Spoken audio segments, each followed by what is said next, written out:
This emotion we're going to talk about is despair.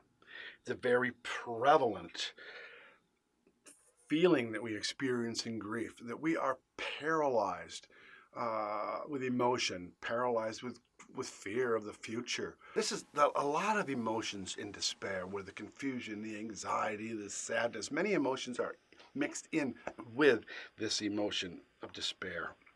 That we just, and you look at the hand reaching out and touching her on the shoulder. She may not even feel that.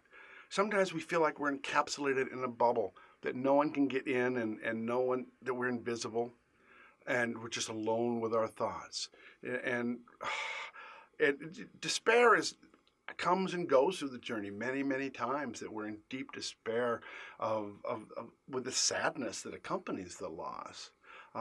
Despair of seeing our other loved ones in pain and not be able to reduce that pain. Despair is a color of the whole journey.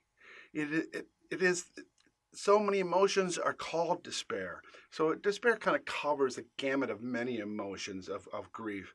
But when we lose a loved one, we're automatically in despair. Even though the woman does not appear to acknowledge or know of that hand on her shoulder, know that when we have physical contact with somebody, there is an energy that goes back and forth between the hugger and the huggee, or the holder and the holdee, where the energy is real. And when we feel that hand on the shoulder, it reduces our stress level, because we are herd animals. We need people.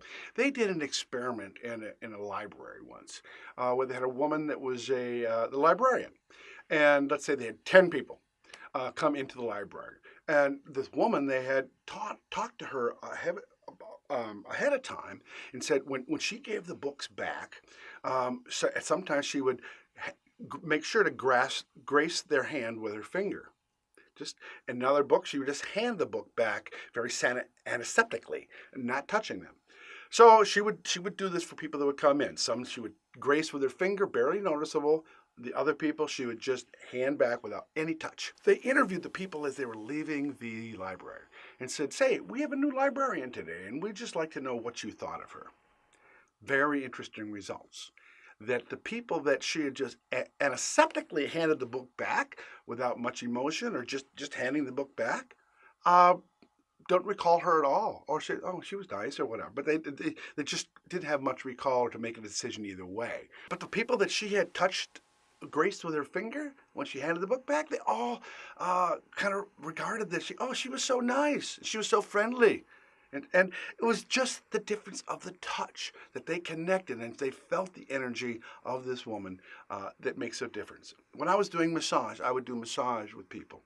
And you are touching with people all the time. And two-handed touch is wonderful. If you touch somebody with your hip, maybe while you're massaging him, it throws the whole massage off, because they're in a trusting environment. So too much touch may be a negative thing, where your people don't know where you're coming from. So when I would massage somebody, I would always keep contact. Always. Even when I worked around the table, I would never take my hand off of their body, so that when I put one hand here and another one here and the other one came off, I would always be kind of in an electrical energy contact, and that makes them relaxed. If you lose touch, you become anxious right away. Well, where is he coming from? Who's going to touch me? So when you're alone and not being touched, you are anxious.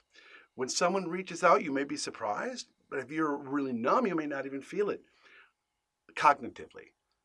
But subliminally, spiritually, that connection we have with all that happens during touch.